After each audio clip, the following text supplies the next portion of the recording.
Hi guys, review lang tayo ng bawat scale ng bawat isang Gundam na nandito. By the way, ito yung unang-una, yung isa sa pinakamaliit. Ang scale nito is 1/300. Ang sumunod naman nito, ang scale nito is 1/144.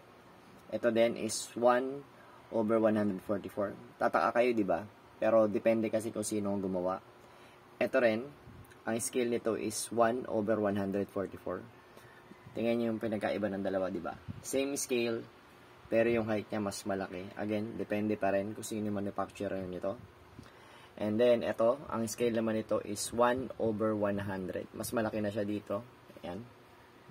Mas maganda siya. Tapos, ito yung pinakamalaki is 1/60. So, ito na yung isa sa pinakamalaking Gundam. So, again, kung gusto nyo mag-collect ng mga ganito, PM lang kayo. Thanks and see you again in my next vlog. Bye!